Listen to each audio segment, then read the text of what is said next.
Alright, today I'm going to give you guys a detailed look at this Figma figure, and the figure I'm showing you guys is Metal Gear Solid 2 Sons of Liberty's Solid Snake figure. And this is the box, and the number is 243. And on the side shows a picture of Snake. Wait, actual figure doesn't look like that. And on the back it shows a couple of poses, some features about him. So let's get him out of packaging and take a look at all the accessories. Alright, so here we have the figure outside of packaging and all the accessories. First you get this cardboard box, and then you get a translucent base, and some accessories for the base, and then you get this piece of plexiglass, and a pair of hands, ledge gripping hands, and then the plastic bag, instruction, more hands, a firing effect piece, an M4 I believe, and the trigger hand, a piece of rod for you to adjust the eyes with, and then his pistol, more hands, and then there's the figure. And he comes with two faces. One is this angry looking one, and the other one is the one where you can adjust the eyes. And he also comes with some cigarettes. Alright, so let's take a closer look at the figure itself. There's Snake from the front, and there he is from the back. And on the back side there's a peg hole right on the spine. That's for you to attach the base onto. And let's do a close-up on him. As you can see, he's got an angry face going on with this one. His eyes are looking to the left. And again, this is based off of Metal Gear Solid 2 Sons of Liberty.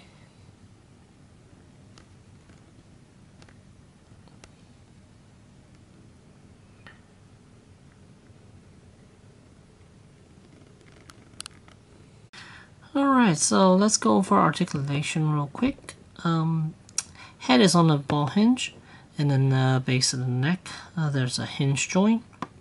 And then the shoulders are a lot like the new Player Kai stuff, where it has a ball hinge joint where the peg is sticking downward, so his arms could actually swing forward like so. And then here you can see also has a ball joint shoulder, and then the hinge elbow, and a ball hinge wrist. And then chest, there's a ball joint. Waist, there's a ball joint. And then the hips are ball jointed. And then the cut joint around the thigh area.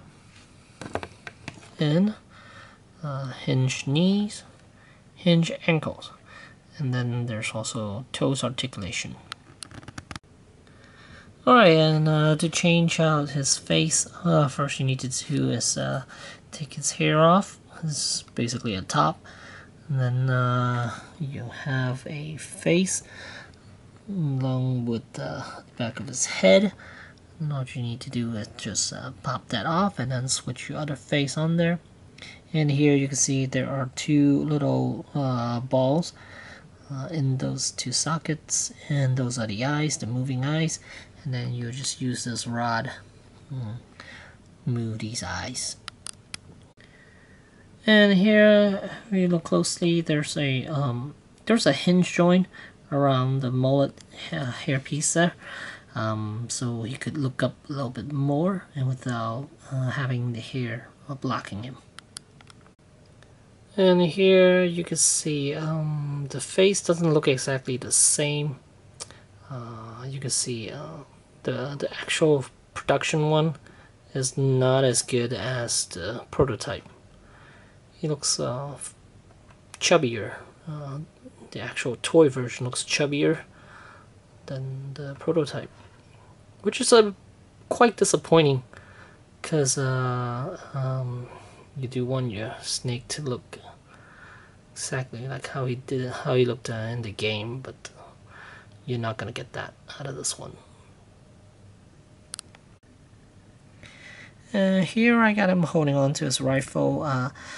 It's nothing special, but he does look very natural holding it, so that's kind of neat. Alright, and now I got him holding on to his rifle, getting ready to shoot someone. And I would need to readjust his eyes for him to look straight down to the sight. So he's looking at who he's shooting, but at the moment you can kind of see the pose, which is very nice. And the fact that it's all due to that joint around the shoulder area, which gives him great range of motion to pull off this type of pose.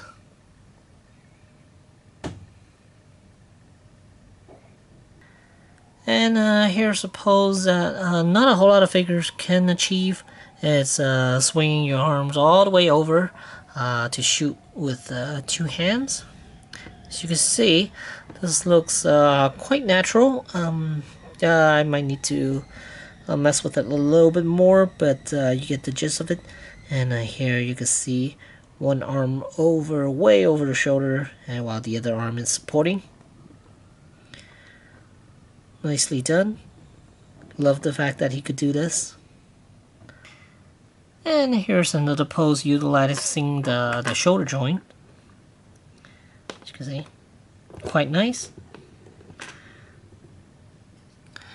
And as far as the range motion for the hips, since this piece right here, this whole piece, it's made out of a really soft rubber, they decided to add 2 slits on here. So now when you move his thighs, this and this, it'll split open a little bit more. It'll just give him some more room to work with. Now, too bad Snake didn't have a scene where he was holding a sniper rifle, because if he did, maybe he would have came with a sniper rifle, and as you can see, this figure could definitely pull that pose off. And here he's all crouching down, he's lying on the floor, shooting someone from the ground. And there's the rest of his body, laying there. Quite cool. Alright, so at the end of the day, I do highly recommend this figure, but the price on this, it is quite high. It's gonna run you almost 90 bucks for this figure.